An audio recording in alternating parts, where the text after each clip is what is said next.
Bienvenue sur Anne-Kobe, chers auditeurs. On se retrouve aujourd'hui pour une nouvelle plongée. Un sujet qui nous concerne tous, je crois, l'amour. Ah oui, l'amour, Plus précisément, la reconstruction après une déception. le fameux chagrin d'amour, Exactement. un passage, disons, obligatoire. Oui, presque inévitable, mais tellement douloureux. Ah, c'est sûr. Pour explorer tout ça, on a choisi un article assez fascinant, intitulé Game Changer. Game changer. On garde le terme en anglais. Oui, ça a un impact. Voilà. Il est écrit par Wakinson Plaisimont, un conteur qu'on peut retrouver sur Medium. Et justement, Plaisimont commence par décrire ce qu'on ressent après une rupture, ce besoin de se protéger, cette envie d'éviter tout ce qui pourrait raviver la douleur. Oui, c'est vrai. On se met en mode esquive, un peu comme quand on évite un chemin sombre la nuit. Tout à fait, on ferme les portes. On se barricade, Du cœur. parfois même pendant des années. Ah oui, ça peut durer longtemps. On a peur de souffrir à nouveau, alors on se protège. C'est un réflexe naturel. Et Plaisimont utilise une image assez frappante, celle de l'aversion pour certains aliments. Vous savez qu'on a eu une mauvaise expérience avec un plat et qu'on ne peut plus le sentir. Ah oui, je vois l'idée.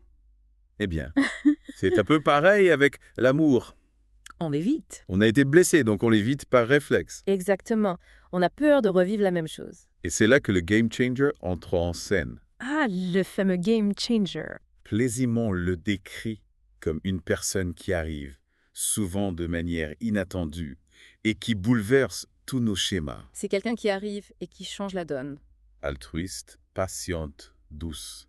On a presque l'impression que l'amour s'incarne en elle. Oui, on a l'impression que cette personne incarne l'amour. Mais ce n'est pas de la magie, il y a des raisons derrière cet impact. Bien sûr, ce n'est pas du hasard. Ce qui est fascinant, c'est que cette personne ne se contente pas de nous aimer, malgré nos blessures, nos peurs, nos hésitations. Elle va au-delà de tout ça. Imaginez, vous avez construit des murs autour de votre cœur, et cette personne, au lieu de les escalader ou de les démolir, elle les traverse. Elle les traverse. Comment? En faisant preuve d'une qualité rare, l'empathie. L'empathie, c'est-à-dire qu'elle comprend vraiment ce que vous ressentez. Oui, elle se met à votre place, Elle ressent vos émotions. comme si c'était les siennes. Et ça, c'est extrêmement puissant. Ah oui, très puissant. Soudainement, vous ne vous sentez plus jugé ni incompris. C'est donc grâce à cette empathie qu'elle arrive à nous faire baisser la garde-fond. En partie, oui. Mais il y a aussi autre chose. Oui, le game changer ne cherche pas à vous changer, à vous réparer. Il vous accepte tel quel. Avec votre passé, vos cicatrices, vos doutes. Plaisimont parle d'un amour inconditionnel. Exactement. Et cet amour agit comme un baume. Sur un cœur blessé. Il ne s'agit pas d'oublier la douleur du passé, mais de la dépasser. De guérir. C'est comme si le game changer vous tendait la main. Et vous disiez, viens, on avance ensemble. C'est beau. Mais est-ce que ça veut dire qu'on a tous besoin d'un game changer pour se remettre d'une peine de cœur? Pas forcément. Il existe d'autres chemins vers la guérison. D'accord. Mais le game changer a cette particularité de briser nos idées reçues sur l'amour. On a souvent tendance à avoir ce qu'on appelle un fixed mindset, Un fixed mindset. une vision figée de l'amour, comme quelque chose de forcément douloureux, décevant, Ah oui, on se dit que toutes les histoires finissent mal. ou que l'amour fait toujours souffrir. Exactement. Mais le game changer arrive et nous montre que ce n'est pas forcément vrai. Il nous prouve que l'amour peut être source de joie. De confiance, d'épanouissement. C'est comme s'il ouvrait une fenêtre sur un nouveau monde.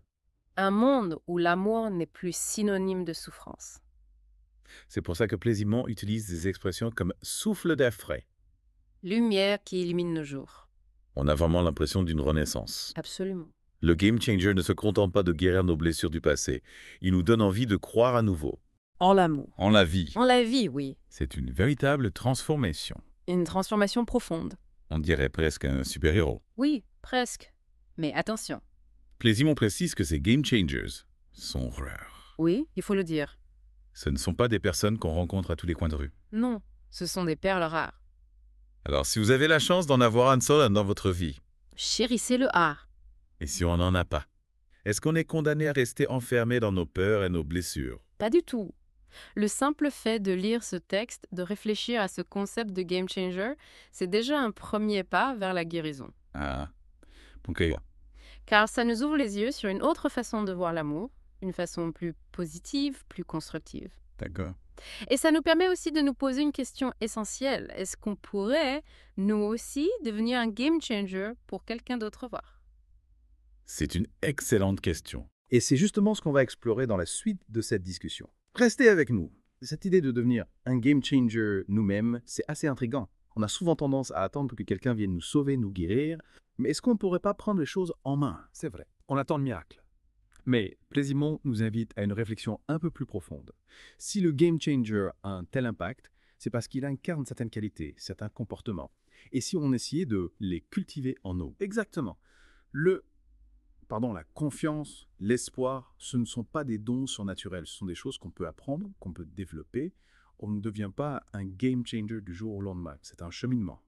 Un travail sur soi. Oui, un travail sur soi. Et par où commencer une plaque, ça?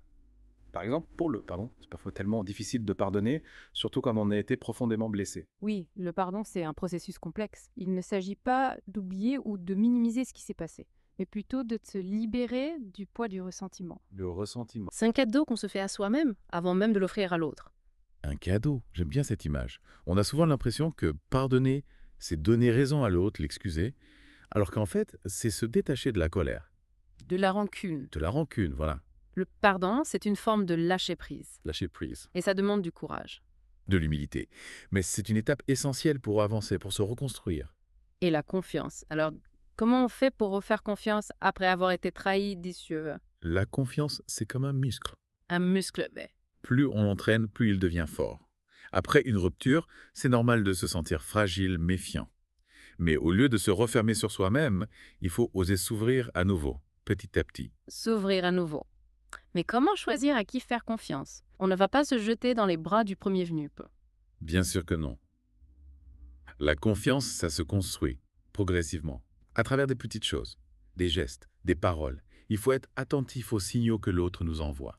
Observer ses comportements. Ses comportements. Et surtout, ne pas hésiter à communiquer, à exprimer ses besoins, ses limites. Et l'espoir dans tout ça. Est-ce qu'il suffit d'être optimiste pour devenir un game changer? L'espoir, ce n'est pas juste une attitude positive, c'est une force intérieure qui nous pousse à aller de l'avant, même dans les moments difficiles. Arriver de l'avant. C'est la conviction que les choses peuvent changer, que l'avenir peut être meilleur. Et ça se nourrit de nos expériences, de nos rencontres, de nos réussites, même les plus petites. Donc si je comprends bien, pour devenir un game changer, il faut travailler sur soi-même, développer des qualités comme la confiance, l'espoir. Mais est-ce que c'est suffisant? Est-ce qu'il ne faut pas aussi agir, faire quelque chose de concret pour aider les autres? Absolument, on peut avoir toutes les bonnes intentions du monde. Si on ne le met pas en pratique, ça ne sert à rien. Être un game changer, c'est aussi être présent pour les autres. Les écouter, Les soutenir? les encourager. C'est comme si on devenait un phare dans la nuit, une source de lumière pour ceux qui sont perdus. Oui, une source de lumière. Mais attention, On ne parle pas de jouer les sauveurs. ni de se sacrifier pour les autres. Non, bien sûr. Il s'agit d'offrir un soutien authentique, sincère, sans attendre quoi que ce soit en retour. C'est être là, tout simplement, Être là. avec bienveillance et compassion. Et cette bienveillance, cette compassion, est-ce qu'on peut les appliquer à tous les domaines de notre vie?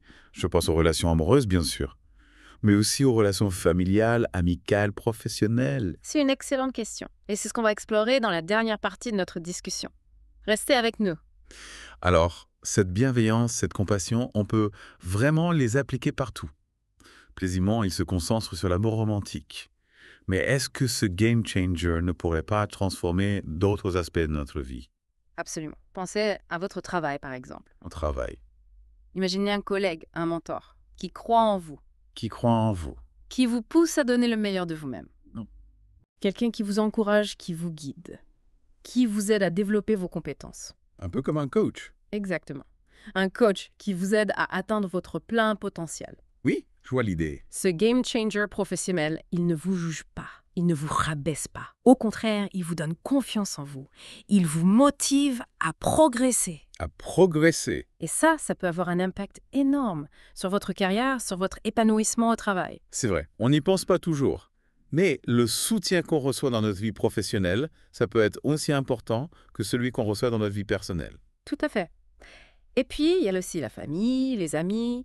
On a tous besoin de personnes bienveillantes autour de nous. Des personnes qui nous aiment inconditionnellement, qui nous acceptent tels que nous sommes.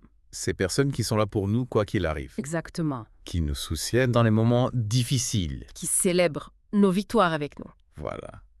Et vous savez, même dans des contextes plus larges, on peut retrouver cette idée de game changer, Ah ouais, pensez aux associations, aux bénévoles, aux bénévoles. à toutes ces personnes qui se dévouent pour les autres, qui œuvrent pour une cause qui leur tient à cœur.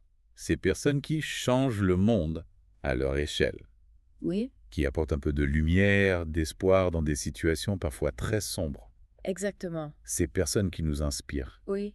Qui nous donnent envie de nous engager à notre tour, de faire la différence. de faire la différence, même si c'est à notre petit niveau. Finalement, on pourrait presque dire que le game changer, ce n'est pas forcément une personne en particulier, Non, mais plutôt une énergie, une force positive qu'on peut tous cultiver en nous. c'est une très belle conclusion.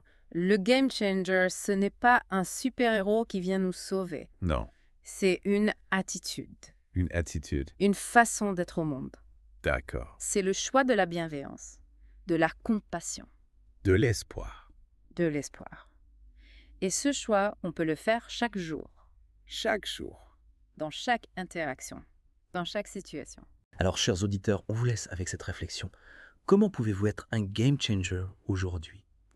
Comment pouvez-vous apporter un peu de lumière, de chaleur, d'espoir autour de vous? N'oubliez pas, même un petit geste peut faire une grande différence.